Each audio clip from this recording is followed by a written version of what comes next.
A billionaire went to visit his daughter's grave when he suddenly noticed a man kneeling and crying uncontrollably, with a playful little boy beside him carefully stacking small stones. Curious, he walked closer to see who they were. The moment the boy stopped, lifted his head and looked at him, the billionaire froze. The child looked so much like Sarah, his daughter, that he could barely breathe. Stunned, he glanced from the boy to the grieving man, waiting for an explanation for why they were standing at his daughter's resting place. But what he didn't know was that the truth he was about to hear would change everything he believed about the last 10 years of his life. Before we go back, let us know where you're watching from. And subscribe, because tomorrow I've got something extra special for you. Daddy, you promised. Harrison Blake heard those words in his sleep, had been hearing them for 18 years. He was standing in Dubai International Airport, phone pressed to his ear, briefcase in hand. On the other end, his 6-year-old daughter was crying. Not the theatrical crying kids do when they want something. Real crying. The kind that breaks you. Sarah, sweetheart, I know, I said I'd be there, but this meeting, you always have meetings. Her voice cracked. I made you a crown. I made it all by myself. Harrison's chest tightened. Through the phone, he heard party sounds, kids laughing, a door closing. Then Catherine's voice, cold and sharp. She waited for you, Harrison. 4 hours. She wouldn't let me cut the cake.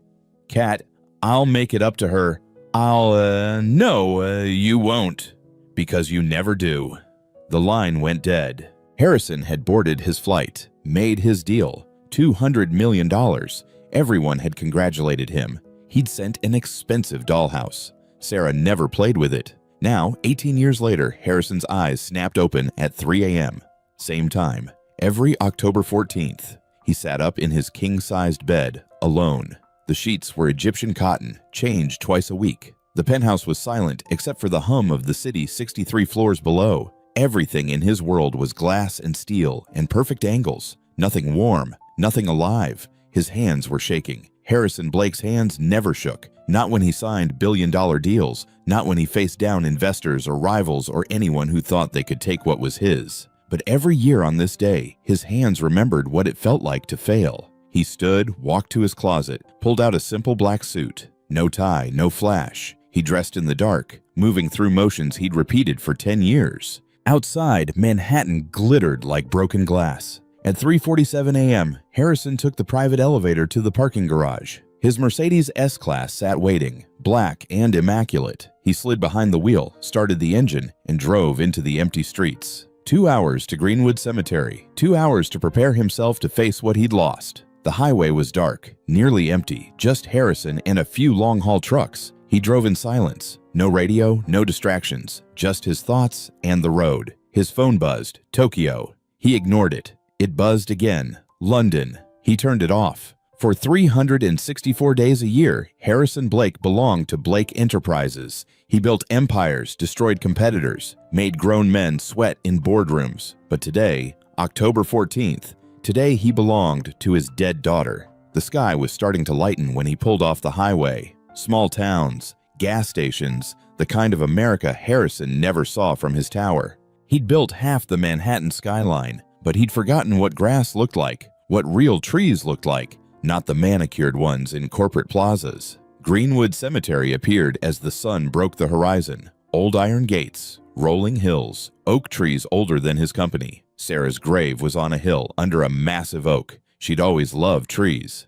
Harrison parked, engine still running. Through the windshield, he could see the path. He'd walked it 10 times, once a year, every year since they'd buried her. Boss? His hands gripped the steering wheel. Get out of the car, Harrison, he muttered to himself. You do this every year. Get out of the damn car. But his body wouldn't move. 10 years ago, the phone call that ended everything. Harrison had been in Tokyo, 3 in the morning, dead asleep in his hotel room. His phone had lit up. Catherine's name. He'd almost ignored it. They'd been divorced for 12 years by then, rarely spoke, but something made him answer. Harrison. Her voice was destroyed, completely hollow. There was an accident. His blood went cold. What happened? Is Sarah? She's gone. Catherine said it like she couldn't believe it herself. Harrison, she's gone. Our daughter is gone. The hotel room had tilted. Harrison had sat down hard on the bed, phone pressed so tight to his ear it hurt. What do you mean gone? What happened?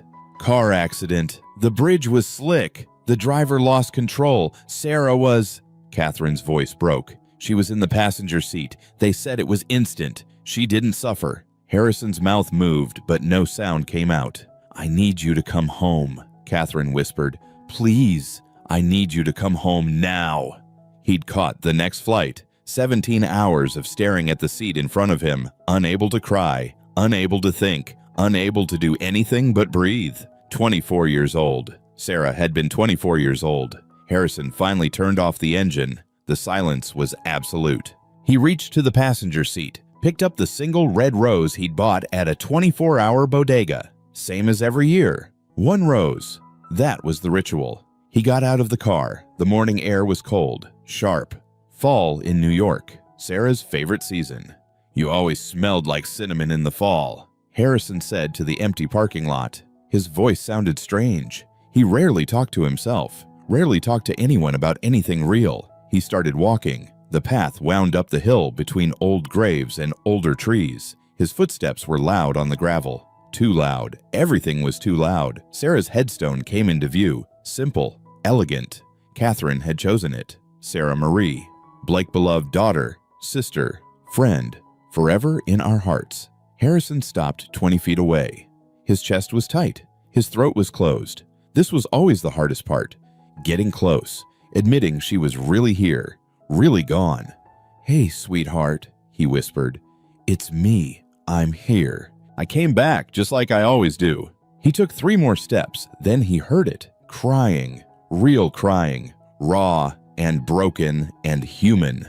Harrison froze. Someone else was at Sarah's grave. He moved closer, staying quiet. Through the oak branches, he could see a man kneeling in front of Sarah's headstone. Mid-30s, wearing a worn jacket, face buried in his hands. His shoulders shook with sobs that sounded like they were being ripped from somewhere deep inside him. And, next to the man, a small boy, 9, maybe 10 years old. He was building something from small stones he'd gathered, stacking them carefully into a little pyramid. He wore a purple jacket that was slightly too big and sneakers that had seen better days. Harrison's world stopped. This was his place, his private moment, his one day a year with Sarah. Who the hell were these people? He stepped forward, snapping a twig. The sound echoed. The man's head jerked up, red eyes, tear-streaked face. The boy looked up too, and Harrison's heart stopped. The boy had blue eyes, deep blue with flecks of gold, Sarah's exact eyes.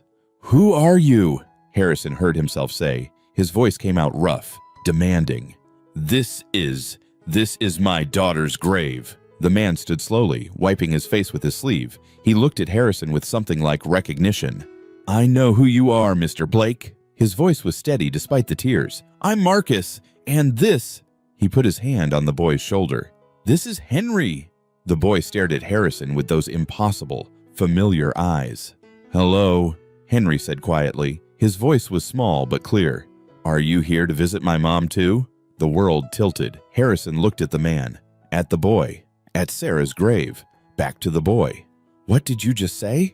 Harrison whispered. Marcus took a breath. His hand tightened on Henry's shoulder. Henry is Sarah's son, Marcus said.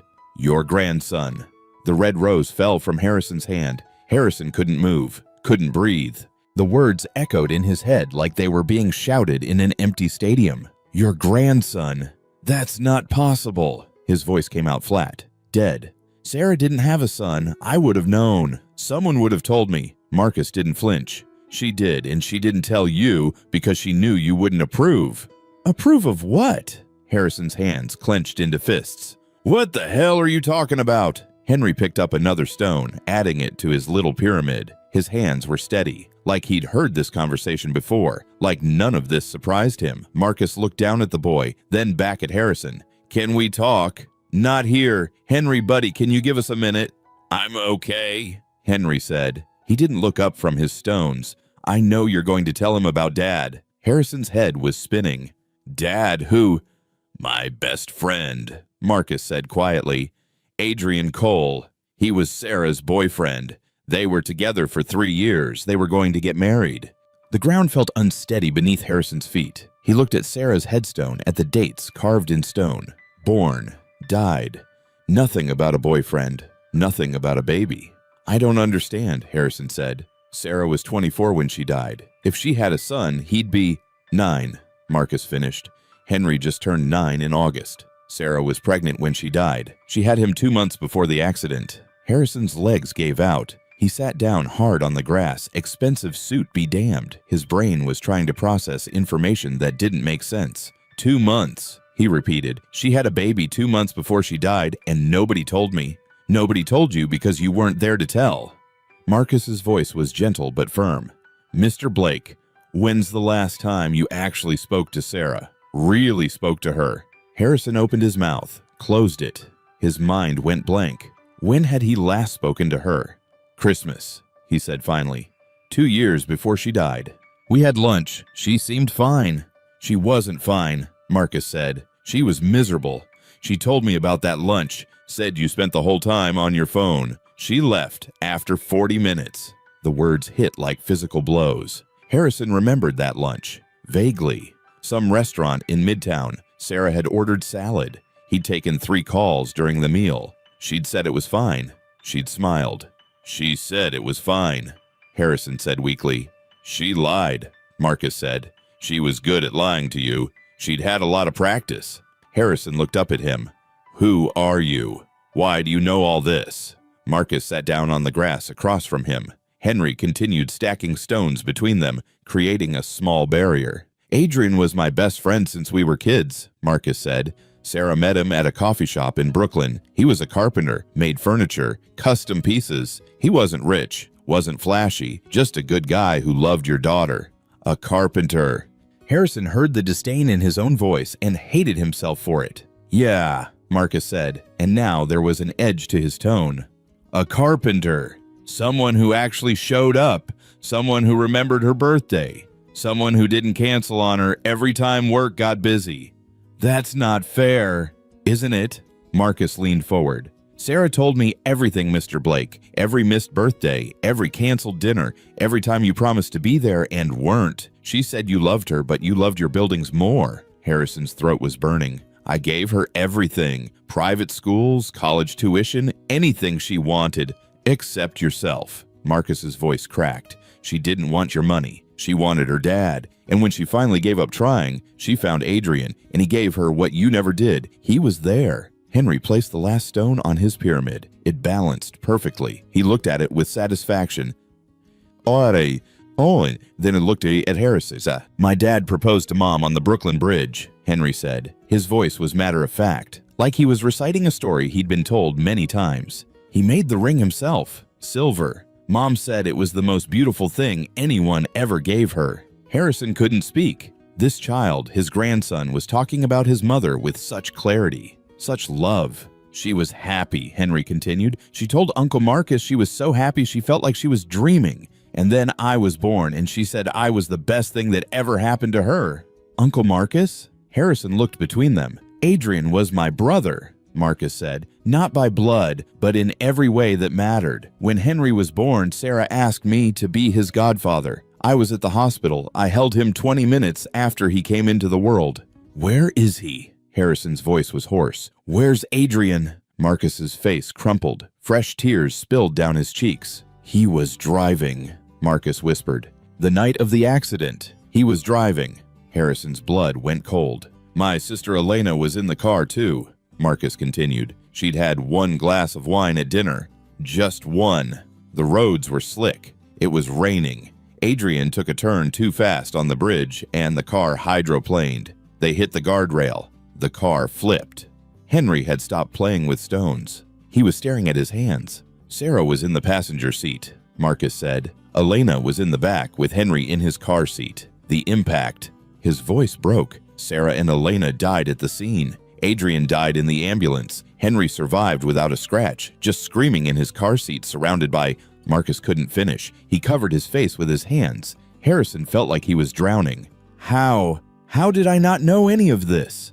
Because Sarah never told you about Adrian, Marcus said through his fingers. Never told you she was pregnant. Never told you anything because she knew you wouldn't care. Or worse, you'd try to control it. Try to fix it with money or lawyers or whatever it is you do. I would have cared, Harrison said, but even he didn't believe it. Would you? Marcus dropped his hands. His eyes were red and raw. Would you have dropped everything to meet your daughter's boyfriend, the carpenter from Brooklyn? Would you have thrown her a baby shower? Held your grandson? Harrison had no answer. She wrote you a letter, Marcus said quietly, right before she died. She was going to mail it. She wanted to give you one more chance. Let you meet Henry. Let you be a grandfather. But she never got to send it. Where is it? The words came out desperate. Where's the letter? Marcus reached into his jacket pocket, pulled out an envelope. Cream-colored, slightly worn at the edges. Sarah's handwriting on the front. Dad. Just that one word. Harrison's hand shook as he took it. Read it later, Marcus said. Not here. Not now. Harrison stared at the envelope. His daughter's last words to him, written 10 years ago. Waiting. Why are you here? Harrison asked. Why do you bring him here? Because this is his mother, Marcus said simply. He deserves to know her, even if it's just a grave, even if all I can do is tell him stories and let him leave stones and cry when he needs to. Harrison looked at Henry. The boy was watching him with those blue eyes, Sarah's eyes. Where do you live? Harrison heard himself ask. Brooklyn, Marcus said. I work at the cemetery. Maintenance. Been here 7 years. Pay isn't great, but it lets me be close to them, close to my family. And you've been raising him? Alone? Yes. Marcus's voice was firm. I made a promise to Adrian and Sarah. I promised if anything ever happened, I'd take care of Henry. So I am. Harrison's throat was tight. This stranger, this cemetery worker, had done what Harrison had never managed to do. Showed up, been present, raised a child with love instead of money. I want to know him, Harrison said. The words came out before he could stop them. I want to know my grandson. Marcus studied him for a long moment. Henry had gone back to his stones, rebuilding the pyramid that had fallen. Why? Marcus asked. Why now? Where were you for 9 years? I didn't know. You didn't know because you didn't ask, Marcus interrupted. You didn't care enough to find out what was happening in Sarah's life, and now she's dead, and suddenly you want to be grandfather of the year? The accusation stung because it was true. I can't change the past, Harrison said quietly. God knows I want to, but I can't. All I can do is try to be better now. For him.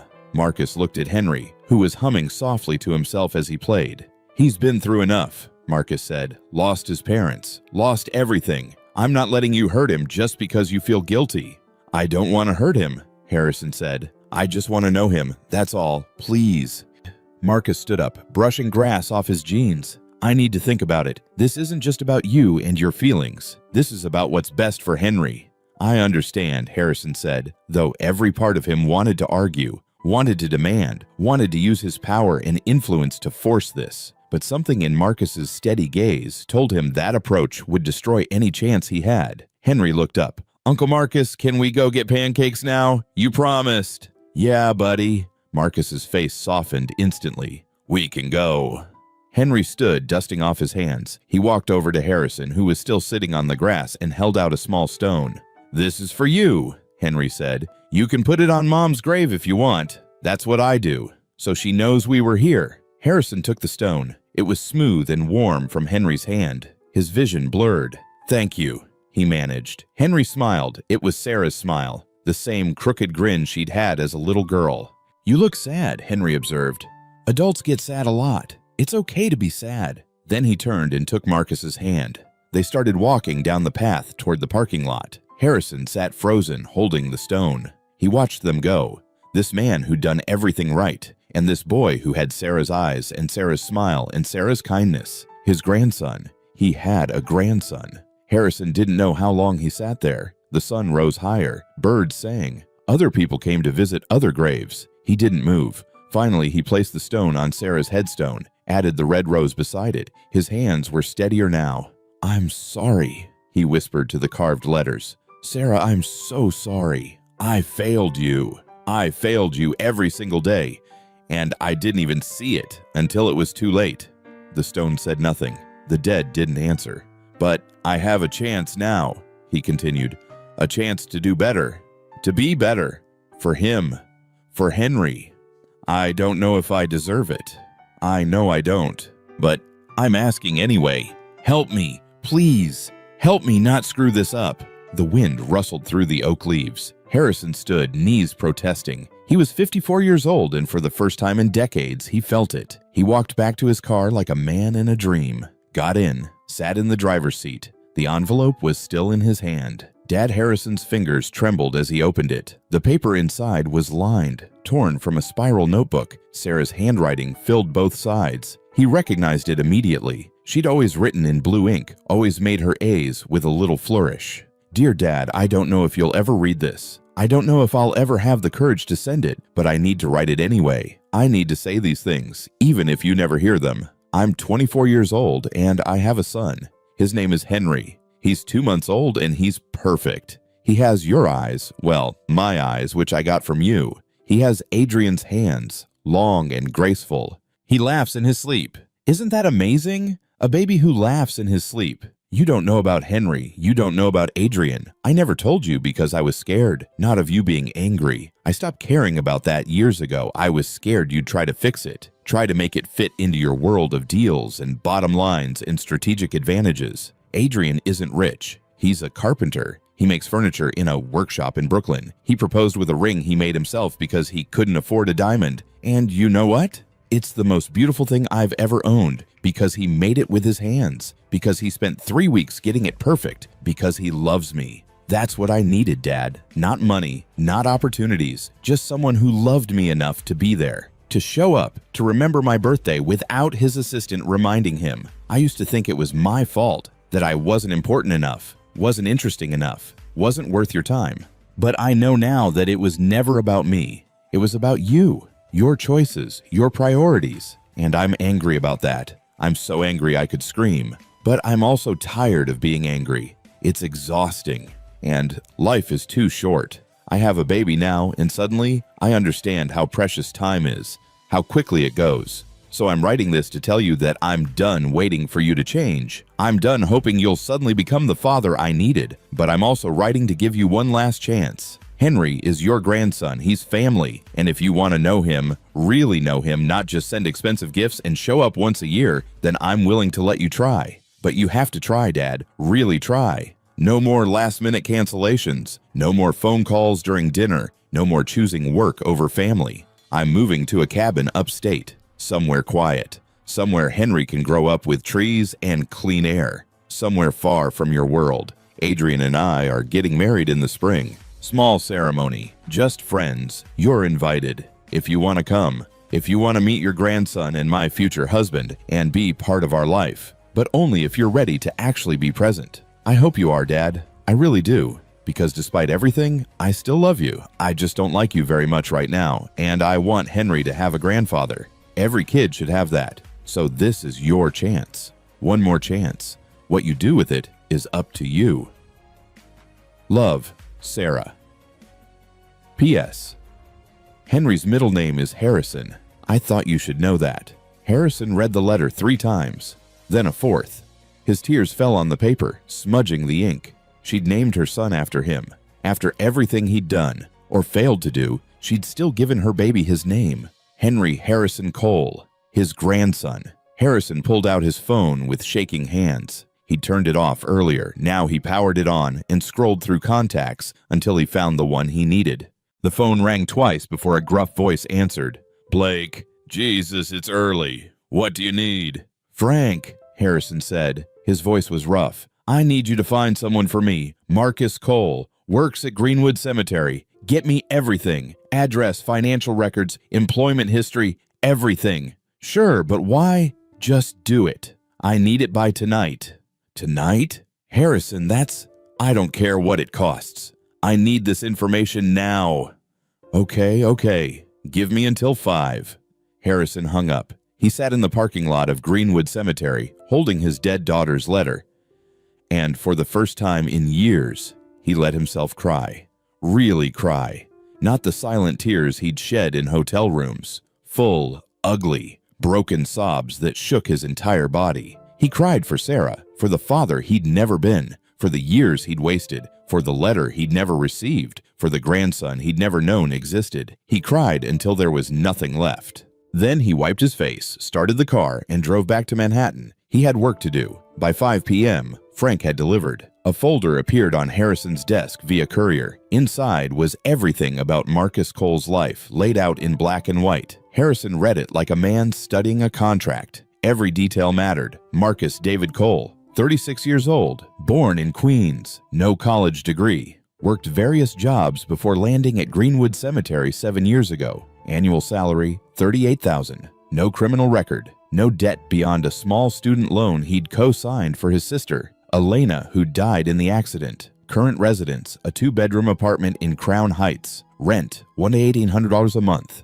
Utilities averaging $200. Groceries, clothes, Henry's school expenses, medical costs. It was all there, down to the penny. Marcus was drowning financially, not in obvious ways. He paid his bills, kept food on the table, but there was no margin for error, no savings. One medical emergency would destroy them, and he'd been doing this for 9 years. Raising a child alone on $38,000 a year in New York City. Harrison felt sick, not from disgust, from shame. He just signed off on a penthouse renovation that cost more than Marcus made in 5 years. He picked up his phone, put it down, picked it up again. What was he supposed to do? Call, show up, throw money at them? No. Money was what he always did. Money was the easy answer. Money was how he avoided actually being present. He needed to be better than that. Harrison pressed the intercom. "Jennifer, clear my schedule for tomorrow. All meetings. Everything."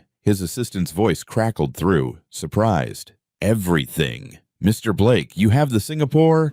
Cancel it. Reschedule it. I don't care. Just clear it." A pause. "Is everything all right?" "No," Harrison said honestly, "but it will be." The next morning, Harrison went back to Greenwood Cemetery. He didn't call ahead, didn't make an appointment, just drove to the maintenance building and asked for Marcus Cole. The woman at the desk looked skeptical. "Marcus is working. Can I ask what this is about?" "It's personal. Sir, I can't just—" "Please." Harrison met her eyes. "It's about his nephew, Henry. It's important." Something in his voice must have convinced her. She made a call. 5 minutes later, Marcus appeared, wearing work coveralls and boots, dirt on his hands. He stopped when he saw Harrison. His face hardened. "What are you doing here?" "I read the letter," Harrison said. "Sarah's letter. And I need to talk to you." Marcus glanced at his supervisor, who was watching with interest. "I'm working." "Take your break early," the supervisor called. "Go on." Marcus looked like he wanted to argue, but he walked outside. Harrison followed. They stood in the parking lot, afternoon sun beating down. "You had me investigated, didn't you?" Marcus said flatly. Harrison didn't deny it. "Yes." "Of course you did," Marcus laughed bitterly, "because that's what rich people do. They dig up information. They look for leverage." "I wanted to understand," Harrison said. "I wanted to know who's been raising my grandson, what his life is like." "And now you know I'm broke." Marcus's voice was hard. "Now you know I work a minimum wage job and live in a tiny apartment. So what? You going to try and take him? Hire lawyers? Prove I'm unfit?" "No." The word came out forcefully. "God, no. Marcus, I'm not here to take anything. I'm here to ask, to beg if I have to." Marcus crossed his arms. "Beg for what?" "A chance," Harrison said simply. "Sarah gave me one in that letter. She said I could try. I never got the chance then, but I'm asking for it now. Please, let me know my grandson." Marcus studied him for a long moment. "Why should I trust you?" "You shouldn't," Harrison admitted. "I haven't earned it, but I want to. Let me prove I'm serious." "How?" Harrison took a breath. This was the hard part, the part where he had to be vulnerable instead of powerful. "Sarah wrote in her letter that she wanted to give me another chance, but I had to really try. No cancellations, no phone calls during dinner, no choosing work over family." He looked Marcus in the eye. "I'm ready to try, whatever that means, whatever you need." "I need you to not hurt that kid," Marcus said. "He's been through hell, lost his parents, grown up without them. He's happy now.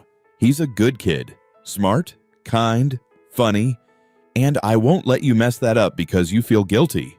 "I understand." "Do you?" Marcus stepped closer. "Because here's what I see, Mr. Blake. I see a man who ignored his daughter her whole life, Who missed birthdays and holidays and every important moment? Who only showed up when it was convenient? And now she's dead, and suddenly you care. That's not love. That's guilt. The words were knives, but Harrison didn't flinch. You're right. About all of it. I was a terrible father. I made terrible choices. I put work before family every single time, and I convinced myself it was necessary, that I was providing, building a legacy. But all I built was a wall between me and the people I loved. Marcus said nothing. But I'm asking anyway, Harrison continued. I'm asking because Henry is all I have left of Sarah. Because I want to be better. Because I hope that it's not too late to learn. Learn what? How to be a grandfather. How to show up. How to love someone without conditions or cancellations or excuses. Marcus's expression softened slightly. Sarah loved you, even after everything. She talked about you sometimes, about the good memories, the few times you were actually there. Harrison's throat tightened. What did she say? She said you used to read to her before bed when she was really little, before the company got big. She said you did all the voices, made her laugh. Marcus smiled sadly. She said those were her favorite memories, when you were just dad, not Harrison Blake, real estate mogul, just dad. Harrison remembered. God, he remembered. Sarah in her pajamas climbing into his lap with a book. He'd read Goodnight Moon so many times he'd memorized it. She'd giggle at his silly voices, beg for one more chapter, one more story. When had he stopped? When had work become more important than those bedtime stories? I want to do that again, Harrison said. I want to read to Henry. I want to be there for him the way I should have been there for Sarah. Please, Marcus, let me try. I'm not asking for forgiveness. I'm asking for a chance. Marcus looked away, jaw working. Finally, he spoke. 3 rules. You break any of them, you're done. No second chances. Okay. 1. You show up when you say you will. No cancellations unless it's life or death. No last-minute work emergencies. If you commit to something, you're there. I can do that. 2. You don't try to change Henry's life. No fancy schools or expensive gifts or trying to make him into some mini version of you. He's happy. He likes his life. You don't get to fix what isn't broken. Harrison wanted to argue, wanted to say that he could give Henry opportunities, advantages, but he bit his tongue. Understood. 3. You respect that I'm his guardian. I make the decisions, not you. No matter how much money you have or how much power you wield in your world, in Henry's world, I'm in charge. You're a guest. Act like one. That was the hardest one. Harrison was used to being in control, used to making decisions, used to his word being law. But this wasn't a boardroom. This was a family. And he was the outsider. I respect that, Harrison said. Those are fair rules. I'll follow them. Marcus nodded slowly. Okay, then we can try. But we go slow, real slow. You don't just show up at our apartment. We meet in public, neutral territory, places where Henry feels safe. Whatever you think is best. And you talk to him, not at him. Not like he's some business associate. You ask him questions. You listen. You care about the answers. I will. Marcus pulled out his phone. Give me your number. They exchanged information. Harrison's hand shook slightly as he typed. This felt more important than any deal he'd ever made. I'll call you, Marcus said. Set something up. Maybe this weekend. Somewhere public. We'll see how it goes. Thank you, Harrison said. Marcus, thank you. I know I don't deserve. You don't, Marcus interrupted. But Henry deserves a grandfather, and if you're willing to actually be one, then I'm willing to give you the chance. For him, not for you. I understand. Marcus turned to go back inside, then stopped. Mr. Blake, one more thing. Yes, Sarah loved you, despite everything. Remember that. Honor that. Don't waste this chance. Then he was gone, leaving Harrison standing in the parking lot with a phone number and a promise to do better. Saturday morning, 10 a.m., Prospect Park. Harrison had been awake since 5. He'd changed clothes 3 times, settled on jeans. When was the last time he'd worn jeans? And a simple sweater. Casual, approachable, normal. He felt ridiculous. At 9:45, he parked near the entrance Marcus had specified. The park was alive with families, kids on bikes, dogs chasing tennis balls, couples walking hand in hand. Normal life, the kind Harrison had forgotten existed. He saw them at exactly 10 a.m. Marcus in a jacket and jeans, Henry in an orange coat that was bright against the fall leaves. Henry spotted him first. He waved. Harrison's heart clenched. He waved back. They walked over. Henry looked curious but not scared. Marcus looked protective but willing. "Hi," Henry said. "You're the man from the cemetery, Mr. Blake." "You can call me Harrison," Harrison said. He knelt down to Henry's eye level. "Is that okay?" Henry considered this. "Uncle Marcus says you're my grandfather, but I've never had a grandfather before." "I know. And I'm sorry about that. I should have been here sooner." "Why weren't you?" The question was simple, direct, devastating. Harrison took a breath. "Because I made mistakes. A lot of mistakes. I wasn't there for your mom when she needed me, and I didn't know about you, but I'm here now, if you want me to be." Henry tilted his head, studying Harrison with those blue eyes. Sarah's eyes. "Do you like swings?" Henry asked. The change of subject caught Harrison off guard. I haven't been on a swing in 30 years. "But do you like them?" "I used to, when I was your age." Henry smiled.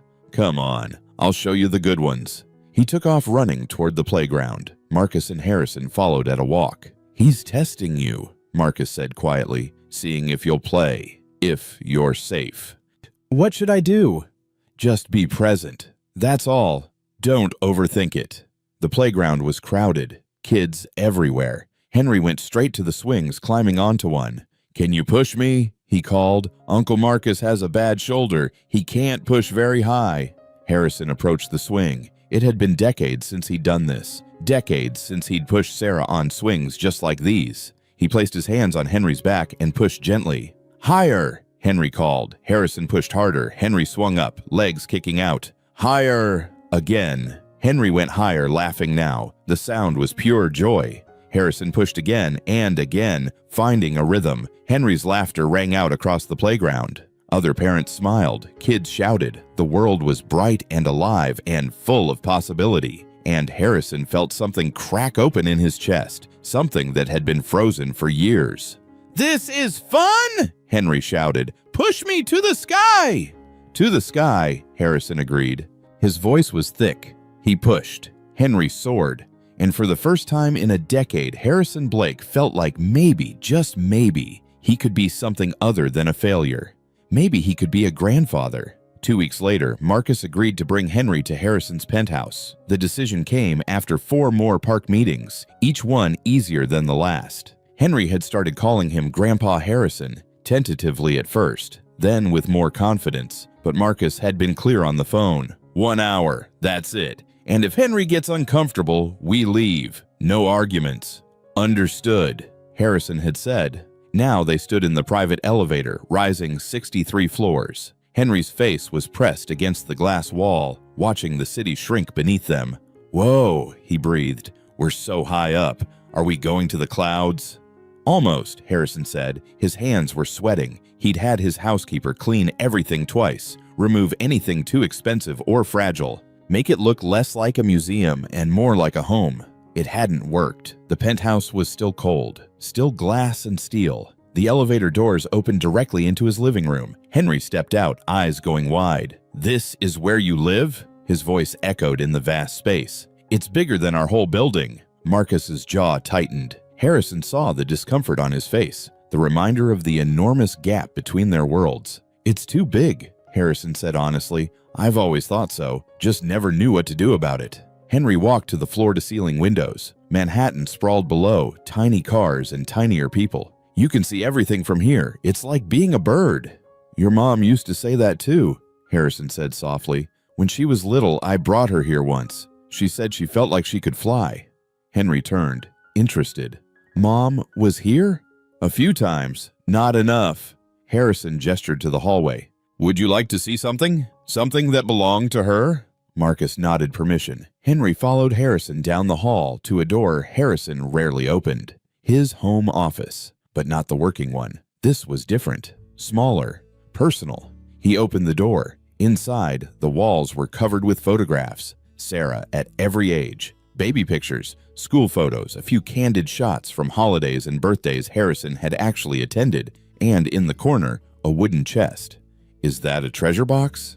Henry asked.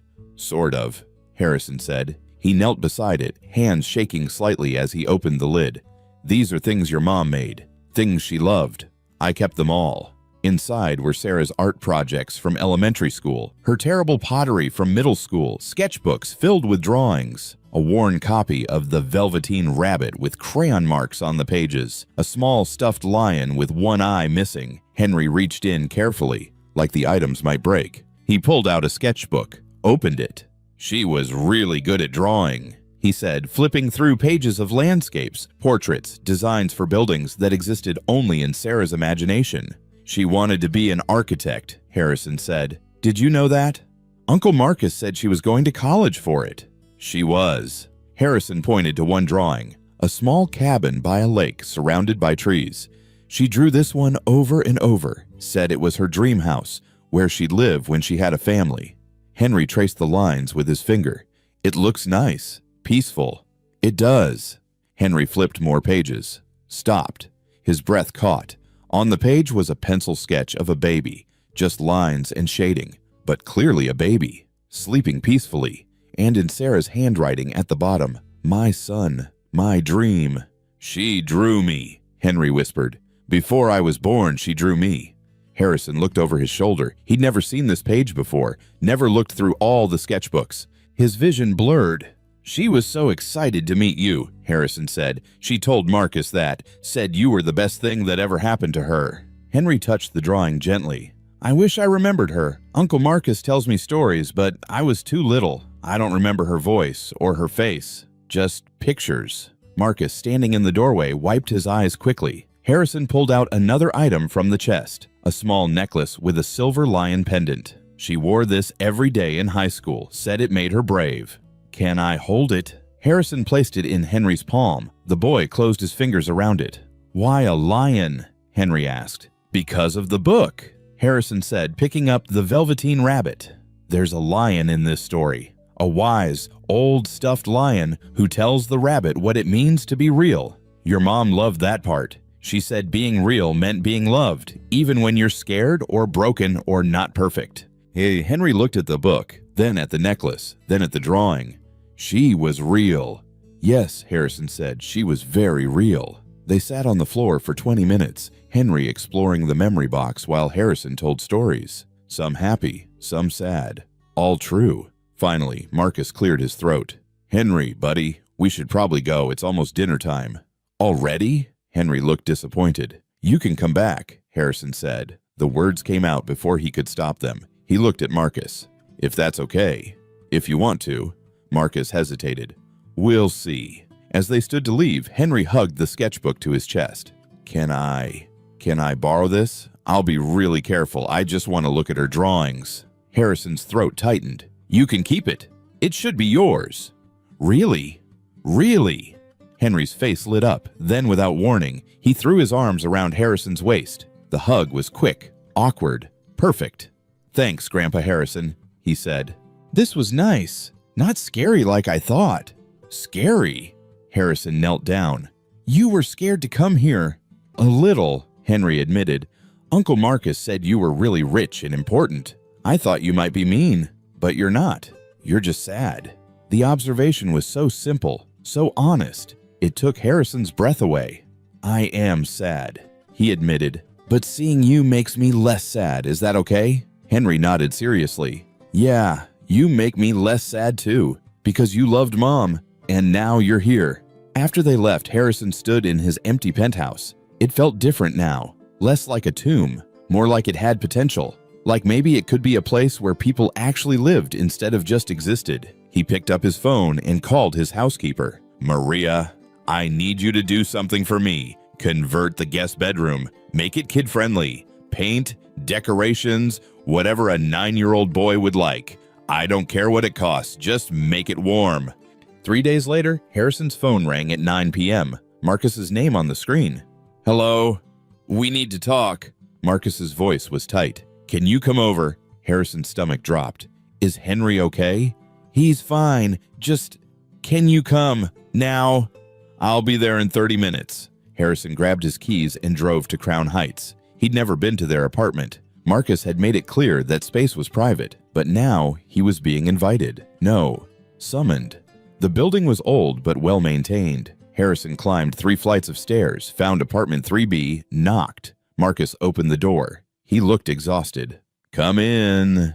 The apartment was small, lived in. A couch with worn cushions, a kitchen visible through an open doorway, drawings on the refrigerator, shoes by the door. Real life. Henry was asleep on the couch, sketchbook open on his chest.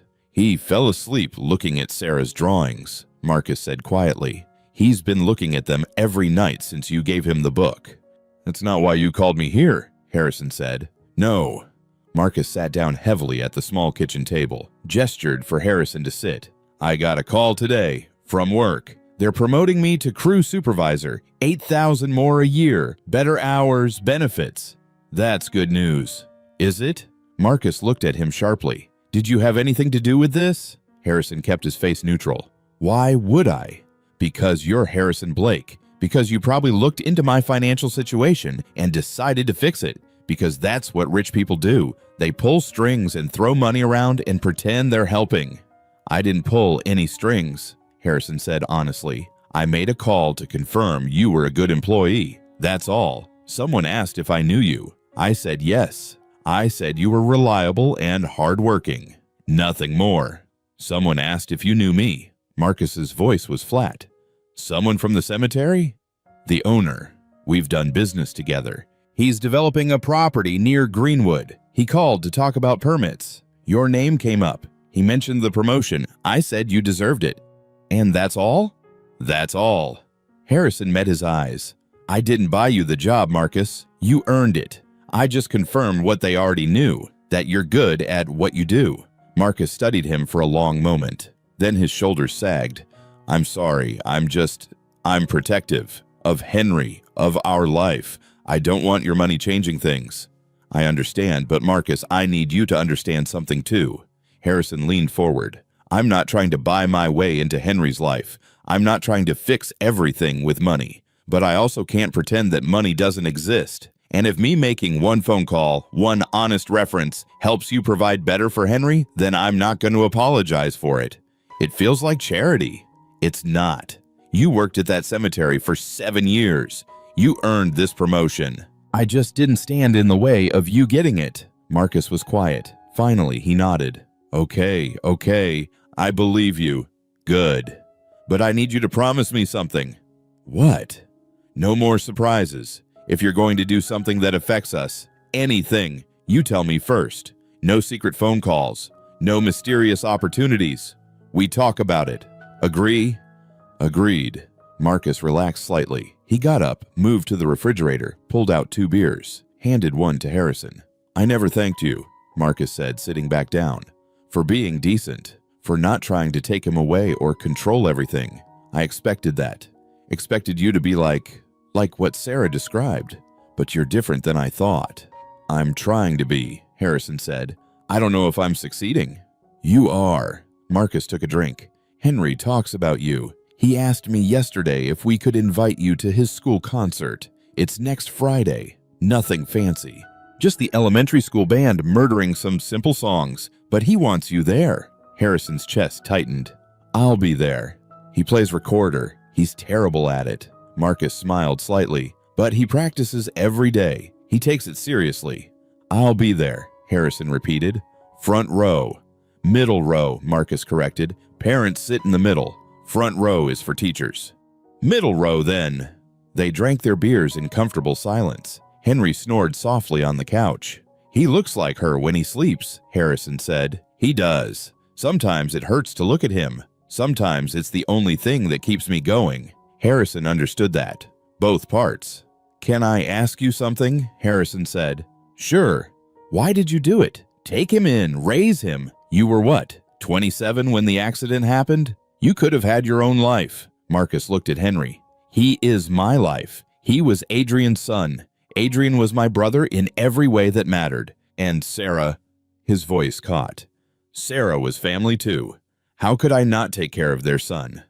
"A lot of people would have found reasons not to. A lot of people didn't love them like I did." Marcus finished his beer. "Besides, Henry needed me, and I needed him." We saved each other. Harrison felt a stab of jealousy, not malicious, just painful recognition that this man, this stranger who worked at a cemetery, had been there for Henry in all the ways Harrison had never been there for Sarah. I envy you, Harrison said quietly. You got to be what I never was. Present, constant, real. You can be that now. Can I? Or am I just going through the motions because I feel guilty? Marcus considered the question seriously. I don't know. Does it matter? Henry doesn't care why you're here. He just cares that you are. Kids don't analyze motives. They just respond to love. What if I mess it up? You will, Marcus said bluntly. You'll make mistakes. Everyone does. But mistakes you can learn from. Absence you can't. Harrison nodded slowly. On the couch, Henry stirred, mumbled something in his sleep, settled again. You should go, Marcus said. Early morning tomorrow. Always. Harrison stood, paused. Marcus, thank you for giving me this chance. Thank you for not wasting it. Friday evening, PS 321 Elementary School Auditorium. Harrison arrived 20 minutes early, wearing jeans and a sweater. He'd learned that overdressing made people uncomfortable, made him look like he was trying too hard. The auditorium was already filling with parents. Excited chatter, kids peeking out from backstage. The smell of elementary school, pencil shavings and industrial cleaner, and something indefinably young. Harrison found Marcus easily. He was in the middle section, third row, saving a seat. You came, Marcus said, surprised despite himself. I said I would. I know. But I've learned that what people say and what they do are often different things. Harrison sat down. Not anymore. Not with me. Marcus studied him, then nodded. Okay. The lights dimmed. The principal made announcements. Then the third grade band filed out, 20 kids holding recorders and small percussion instruments, looking nervous and excited. Henry was in the back row, recorder clutched in both hands. His eyes scanned the audience, found Marcus, then Harrison. His face broke into a huge smile. He waved. Harrison waved back, his heart full. The concert was exactly as bad as Marcus had warned. The recorders were off-key. The percussion was off-beat. 2 kids dropped their instruments. One started crying and had to be led off stage. It was perfect. Harrison watched Henry play, tongue sticking out in concentration, fingers fumbling on the holes. The boy was terrible. Objectively, musically, undeniably terrible. Harrison had never been prouder of anything in his life. After the concert, parents mingled in the hallway. Henry ran up, still clutching his recorder. Did you hear me? I only messed up twice. You were wonderful, Harrison said honestly. I wasn't. But that's okay. Mrs. Chen says practice makes progress. Not perfect. Mrs. Chen sounds wise. Henry beamed, then his face fell slightly. Some kids were asking why I have 2 dads. Tommy said it was weird. Marcus tensed. What did you say? I said I have Uncle Marcus who takes care of me, and Grandpa Harrison who's new but trying really hard, and that my real dad died with my mom, but families come in all different shapes. Henry looked worried. Was that okay? That was more than okay, Harrison said. That was exactly right. Tommy said his family is normal and mine isn't. Harrison knelt down. You know what normal is? It's a setting on a washing machine, that's all. Every family is different, and yours is perfect just the way it is. Henry giggled. A washing machine. That's funny. Marcus caught Harrison's eye, mouthed thank you, but the moment was interrupted by a woman's voice, sharp and carrying. Marcus Cole, is that you?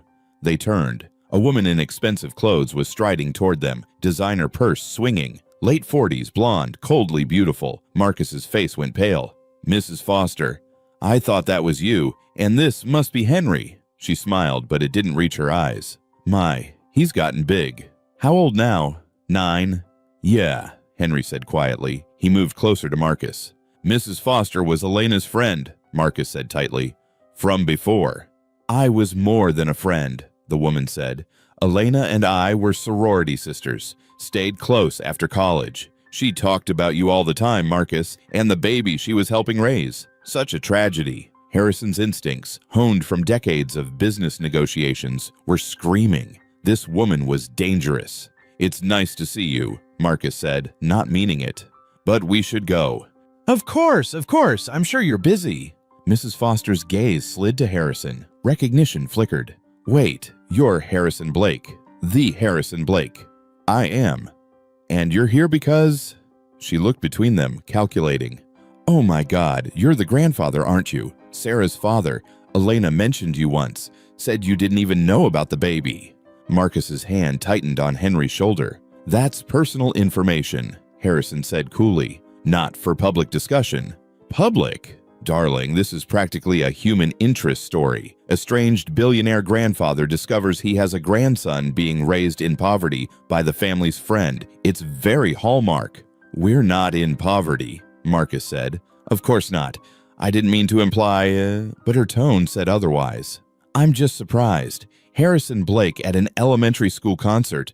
I didn't think you did this. She gestured at the school, the parents, the normalcy. You don't know me, Harrison said. I know your reputation. Everyone does. Brilliant businessman, ruthless negotiator, terrible family man. Sorry, but it's what people say, that you sacrificed everything for your empire, and now here you are, playing grandfather. How quaint. Harrison felt his temper rising. He forced it down. If you'll excuse us. I'm just saying. It must be hard for Marcus, raising someone else's child on a cemetery worker's salary while the grandfather has billions. Seems unbalanced, doesn't it? I'm managing fine, Marcus said. Are you? That's wonderful. Although Elena used to worry. She told me once that if anything happened to her, she wasn't sure you could handle it. Financially, I mean. She was going to update her will, get some things in order, but she never got the chance. Marcus looked like he'd been slapped. That's enough, Harrison said. His voice was ice. Mrs. Foster, was it? This conversation is over. I'm not trying to cause trouble, she said, but her eyes said otherwise. I just think it's interesting. The different worlds this boy straddles. Poverty and privilege. Such a compelling story. Henry isn't a story, Harrison said. He's a child, and you're making him uncomfortable. Leave. Now. Mrs. Foster's smile sharpened. I'll go, but Mr. Blake? People talk. They always do. Especially when there's something interesting to talk about. You might want to remember that. She walked away, heels clicking on the linoleum. Henry looked up at Marcus, confused. Why was she mean? Some people are just like that, buddy, Marcus said. His voice was shaking. Let's go home.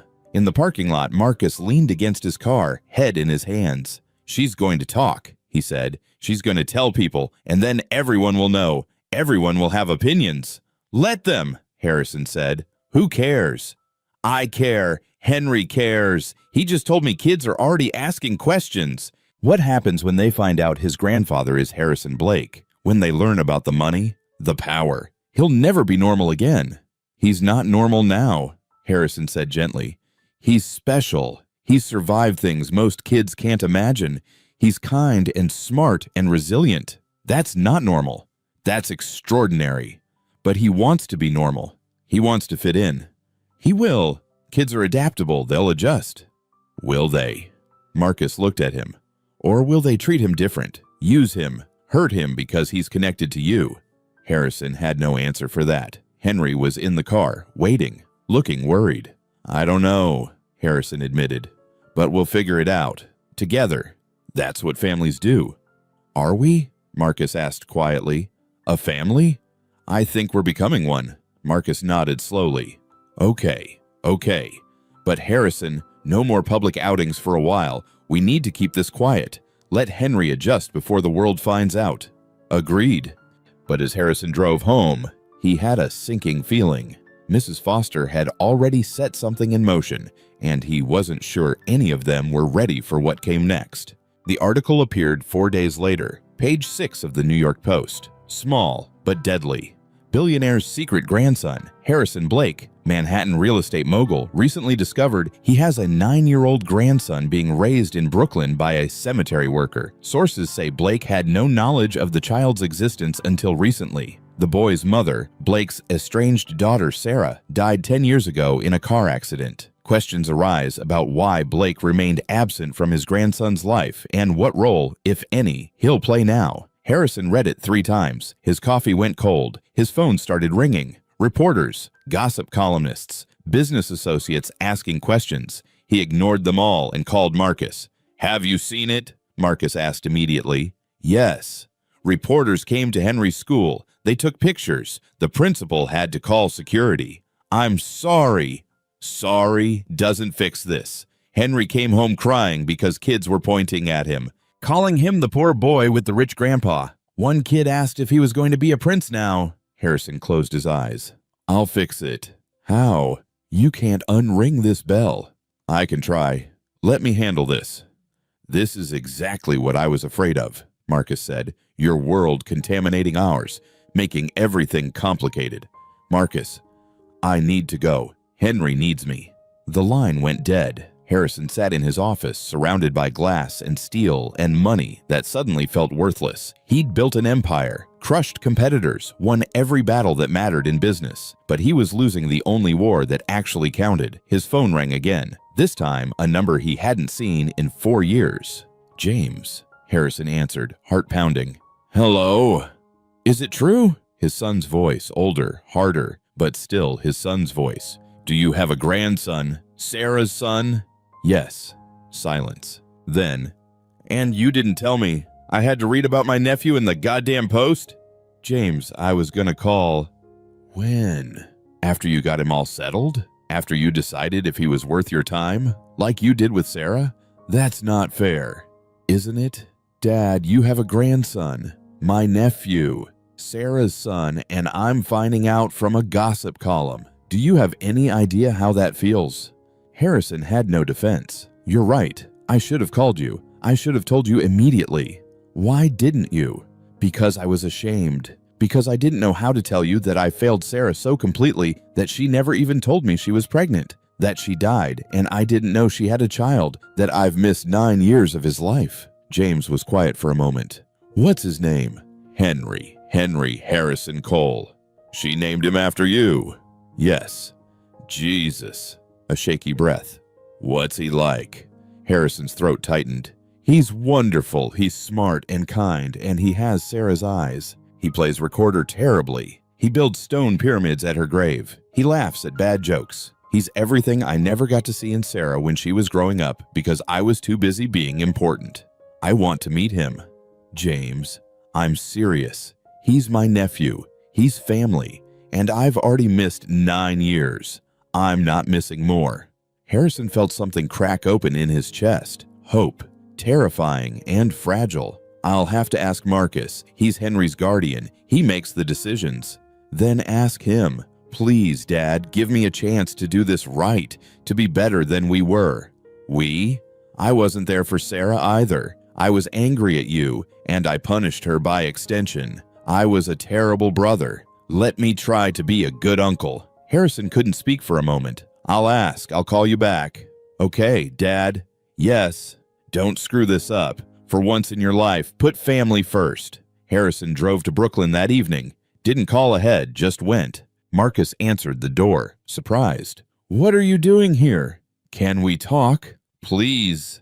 Marcus hesitated, then stepped aside. Henry was at the kitchen table doing homework. He looked up, smiled tentatively. "Hi, Grandpa Harrison." "Hi, Henry. How was school?" The boy's face fell. "Not great. Everyone keeps asking me questions. If you're really my grandpa, if I'm gonna be rich now, if I live in a mansion." "What did you tell them?" "That you're my grandpa and you're nice, and that I live here with Uncle Marcus. But they don't believe me. They think I'm lying." Marcus put a hand on Henry's shoulder. "Buddy, can you go play in your room for a bit? Grandpa Harrison and I need to talk." "Am I in trouble?" "No," both men said simultaneously. Henry gathered his homework and left. As soon as his door closed, Marcus turned on Harrison. "You see what you've done. He's miserable, confused, all because of your world bleeding into ours." "I know, and I'm sorry." "But Marcus, running from this won't make it go away. People know now. We can't change that. What we can do is control how we respond." "How?" "By being honest, by being united, by showing Henry that this doesn't change who he is or what matters." Marcus crossed his arms. "Easy for you to say." "It's not easy. Nothing about this is easy, but hiding won't help. I learned that with Sarah. avoiding the hard conversations, pretending problems didn't exist. It destroyed our relationship. I won't make that mistake with Henry." Marcus studied him. "What do you suggest?" "First, I'll issue a statement. Something simple, confirming the facts, asking for privacy, making it clear that Henry's well-being is the priority. It won't stop the gossip, but it might slow it down.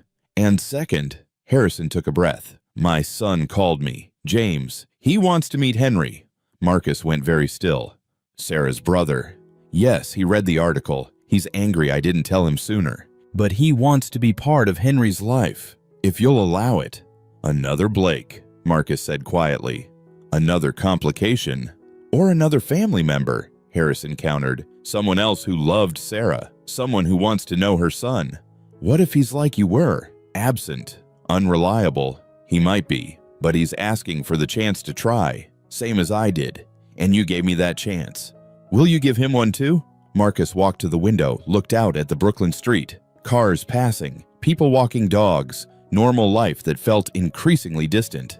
"I don't want Henry hurt," he said finally. "That's all I care about. Not the money, or the drama, or any of it. Just Henry being okay." "I know. Me too. If I agree to this, if I let James meet him, you promise it won't turn into a circus? That you'll protect him?" "I promise." Marcus nodded slowly. "Okay. Set it up. Somewhere public. Neutral. Like with you." "Thank you." "Don't thank me yet. If this goes wrong, if any of this hurts him more than it helps, I'm done. With all of you. I'll take him and disappear if I have to. Do you understand?" "I understand." Marcus called Henry back out. The boy emerged cautiously. "Everything okay?" he asked. "Yes," Marcus said. "Henry, Grandpa Harrison told me that your mom had a brother, your Uncle James, and he'd like to meet you if you want to meet him." Henry's eyes widened. "I have an uncle?" "You do," Harrison said. "He's my son. He's a bit older than your mom was. He's an architect. He lives in Boston, and he's very sorry he hasn't met you yet." "Does he look like Mom?" "A little. Same nose, same stubborn chin." Henry smiled. "Okay, I want to meet him." "Are you sure?" Marcus asked. "It's okay to say no." "I'm sure. Maybe he can tell me stories about Mom, things you and Grandpa Harrison don't know." Harrison and Marcus exchanged glances. The boy was wiser than either of them had given him credit for. "Then we'll set it up," Harrison said. "Maybe this weekend?" "Can we go to the museum?" Henry asked. "The Kids Museum in Manhattan? I went once on a field trip. It was awesome." "The Children's Museum it is." Saturday afternoon, the Children's Museum of Manhattan. Harrison arrived first, nervous in a way he hadn't been since his first board meeting 40 years ago. James arrived 5 minutes later. Harrison hadn't seen his son in 4 years. He looked older, tired, but when he saw Harrison, something flickered in his eyes. Not quite forgiveness, but not quite hatred either. "Dad." "James." They stood awkwardly. 4 years of silence between them, a canyon of resentment and regret. "Thank you for coming," Harrison said. "I'm not here for you. I'm here for Henry." "I know." Marcus and Henry arrived 10 minutes late. Henry looked nervous, clutching Marcus's hand. When he saw Harrison, he relaxed slightly. Then he saw James. James knelt down immediately. "Hi, Henry. I'm James, your Uncle James." Henry studied him. "You look like the pictures of Mom. Your eyes are the same." James's eyes filled with tears. "Yeah, I always thought she got the better version. Prettier." "Mom was really pretty," Henry agreed. "Uncle Marcus has pictures. Maybe you could show me sometime?" "Okay." They went inside. The museum was crowded with kids and parents, noise and chaos and life. Henry led them to different exhibits, explaining things with 9-year-old enthusiasm. James hung on every word, asked questions, listened, engaged. Harrison watched his son with his grandson and felt something he hadn't felt in years. Pride, not in business accomplishments or financial victories. Pride in watching his son be present, be kind, be there. At one exhibit, a construction zone where kids could build structures, Henry and James worked together on a small house. Henry designed, James executed. They worked seamlessly, like they'd known each other for years instead of hours. "You're good at this," Henry said. "I'm an architect, it's kind of my thing." "Mom wanted to be an architect too." James's hand stilled. I know, we used to talk about it. When she was little, she'd draw buildings and I'd tell her how to make them structurally sound. Really? Really? She was talented, could have been great at it. Uncle Marcus says she was great at everything. She was. James looked at Henry. And you know what? I bet you will be too, because you have her eyes, and her smile, and probably her talent. Henry beamed. They spent 3 hours at the museum. At the end, Henry hugged James goodbye. The hug was genuine, warm. Can I see you again? Henry asked. Any time you want, James said. His voice was thick. I live in Boston, but I can come down on weekends, if that's okay with Uncle Marcus. Marcus, who'd been watching carefully the whole time, nodded. That's okay. In the parking lot, after Marcus and Henry had left, James turned to Harrison. He's amazing, James said. Dad, he's incredible. Sarah would be so proud. She would. I'm angry at you. I'm still angry. You miss so much. With me, with Sarah, you can't get that back. I know. But Henry deserves better. He deserves family. All of us. Even you. I'm trying. I see that. I saw it today. You were present. Actually present. It's weird. I'm not used to it. Harrison almost smiled. Neither am I. Can I give you some advice? Please. Don't make grand gestures. Don't try to fix everything with money or power. Just show up. Consistently. Boringly. Like you did today. That's all he needs. That's all any of us ever needed. You sound like Marcus. Marcus sounds smart. They stood in awkward silence. Then James held out his hand. Harrison took it. I'm not ready to have dinner, James said, or call you regularly, or pretend the past didn't happen. I understand, but I'm willing to try for Henry, and maybe, eventually, for us. That's more than I deserve. Yeah, James agreed. It is. Don't waste it. He walked to his car, leaving Harrison standing in the parking lot, feeling something he hadn't felt in years. Hope. 3 months later, late January, cold but clear, Harrison had invited everyone to something he'd been working on in secret. Marcus had been suspicious. No surprises, remember? He'd said. This is a good surprise, Harrison had promised. Trust me. Now they were driving north from the city, Harrison in the lead, Marcus and Henry following. Behind them, James's car, and in the fourth car, someone Harrison had reached out to despite his fear. Catherine, his ex-wife, had been shocked to hear from him, even more shocked to learn about Henry. You kept a grandson from me? She'd asked, voice sharp. I didn't keep him from you. I didn't know about him either, but I'm telling you now. And I'd like you to meet him, if you're willing. There had been a long silence. Then, I'll think about it. Catherine had spent the night after that phone call pacing her apartment, unable to sit still. Shock kept rolling through her in waves. Sarah had a son, a grandson, a part of her daughter still alive, but just beneath the shock was fear. What if she didn't deserve to meet him? What if her presence only made everything worse? She hadn't been the mother Sarah needed. How could she possibly be the grandmother this boy needed? Still, the thought of doing nothing, of letting another decade of silence repeat itself, was unbearable. Catherine knew that if she stayed home, she'd regret it for the rest of her life. So when she finally called Harrison back, her voice steadier than she felt, she said yes. Not because she was ready. She wasn't. But because she couldn't ignore this chance to be better than she had been before. Now they were all driving to upstate New York, to a lake. To a surprise Harrison had spent months preparing. They pulled up to a cabin, small, rustic, beautiful, surrounded by trees facing a frozen lake. The sun was setting, painting everything gold. Henry jumped out of the car, staring. This looks like the drawing, Harrison finished. Sarah's drawing, from her sketchbook. Henry's mouth fell open. You built Mom's dream house? I bought it, Harrison corrected. Someone else built it 30 years ago, but when I saw it, I knew. It was exactly what she'd drawn, what she'd dreamed about. Marcus got out slowly, staring at the cabin. Harrison, what is this? A place, Harrison said simply. A place for all of us, for Henry to visit, for family gatherings, for making new memories. I put it in a trust. For Henry. When he turns 18, it'll be his. But until then, it's ours. All of ours. Catherine emerged from her car, elegant, even in winter clothes. She looked at the cabin. Oi. Then at Harrison. This is beautiful, she said quietly. Thank you for coming, Harrison said. Thank you for inviting me. Her eyes found Henry. Is that him? That's him. She walked over slowly. Henry watched her approach, uncertain. Hello, Henry, Catherine said.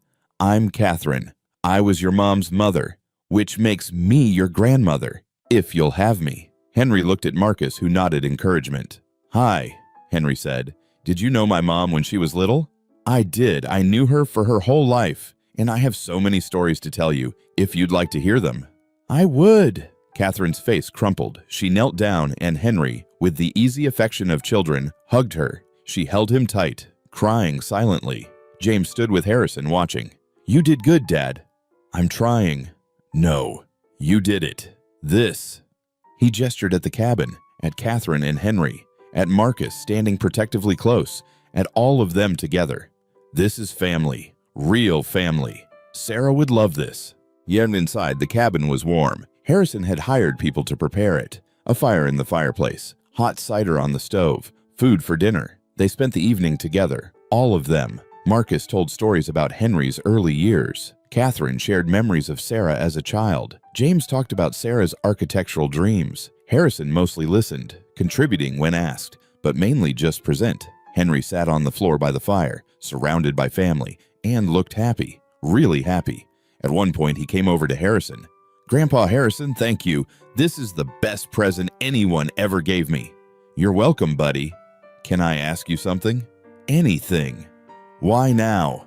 Why did you decide to be here now? Harrison thought about the question, the real question. Why had it taken a stranger at his daughter's grave to wake him up? Why had it taken a 9-year-old boy to make him see what mattered? Because I met you, he said honestly, and you made me realize what I'd lost, what I'd wasted, and I decided I didn't want to waste any more time. Are you glad you did decide that? Harrison looked around the cabin, at Catherine laughing at something Marcus said, at James helping Henry roast marshmallows, at this strange, cobbled-together family that shouldn't work but somehow did. Yes, he said. I'm glad. Are you? Henry considered this with the seriousness only a 9-year-old can muster. Yeah, I think Mom would be glad too. She loved you. Uncle Marcus told me, even when she was sad, she still loved you. I loved her too. I just didn't know how to show it. You're showing it now. With me. That counts. Out of the mouths of babes. That night, after dinner, they all walked down to the lake. The ice was thick, safe. They stood in a circle. Harrison, Marcus, Henry, James, Catherine. 5 people bound by love and loss and the fragile hope of new beginnings. Catherine pulled out a candle. I brought this for Sarah. I thought we could light it. Say something. For her. Together. They lit the candle. It flickered in the cold air but didn't go out. Sarah, Catherine said, voice shaking. We miss you every day. But we're here, all of us, taking care of your son, becoming a family, like you always wanted us to be. We're sorry we weren't this family when you were alive, James added. But we're trying now. For Henry. For you. Marcus didn't speak, just wiped his eyes. Harrison cleared his throat. Sarah, I failed you. In every way a father can fail a daughter, but you gave me one last gift, Henry. And I promise you, I won't fail him. I'll show up. I'll be present. I'll be the grandfather you wanted me to be, the father I should have been to you. Henry looked up at all of them. I wish I remembered her, but Uncle Marcus says she's always with us, in our hearts, and I think he's right, because I feel her sometimes, like she's watching, making sure I'm okay. She is, Catherine whispered. She absolutely is. They stood in silence, watching the candle burn. The wind picked up, but the flame held steady. Henry stepped forward and placed a stone on the ice. His ritual, his way of saying, I was here. One by one, the others did the same. Harrison last. He placed his stone carefully next to Henry's. We're not perfect, he said quietly. We're broken in a lot of ways. But we're here, and we're trying. And maybe that's what family really is. Not perfection, just people who keep showing up, even when it's hard. Marcus put a hand on his shoulder. The gesture said everything words couldn't. They walked back to the cabin together, Henry in the middle, holding Harrison's hand on one side and Marcus's on the other. James and Catherine behind them, talking quietly. A family, strange and complicated and cobbled together from grief and guilt and grace, but a family nonetheless. Inside, Henry fell asleep on the couch. Ouch! Curled up under a blanket. Harrison sat nearby, watching him breathe. This boy, this unexpected gift, this last chance at redemption. Marcus sat down beside him.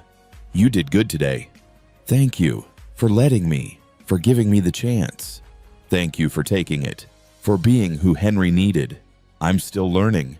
We all are. Catherine joined them, James behind her. They sat in comfortable silence, watching the fire, watching Henry sleep, watching the beginning of something none of them had expected but all of them desperately needed. To Sarah, Catherine said softly, raising her cider mug. To Sarah, they echoed. And in that moment, Harrison Blake, who had spent 54 years building an empire of glass and steel, finally understood what it meant to build a home. Not a building, a home, where love lived, where family gathered, where forgiveness was possible and second chances were real. Henry stirred in his sleep, smiled, settled deeper into the blanket. And Harrison knew this was what Sarah had drawn all those years ago. Not just a cabin by a lake, but a place where love could heal, where family could gather, where broken people could become whole.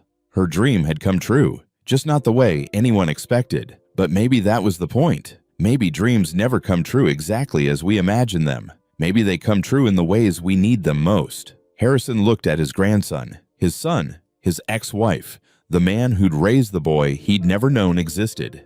And for the first time in a decade, maybe in his entire life, he felt something other than the hollow ache of regret. He felt gratitude. He felt peace. He felt home. Join us to share meaningful stories by hitting the like and subscribe buttons. Don't forget to turn on the notification bell to start your day with profound lessons and heartfelt empathy.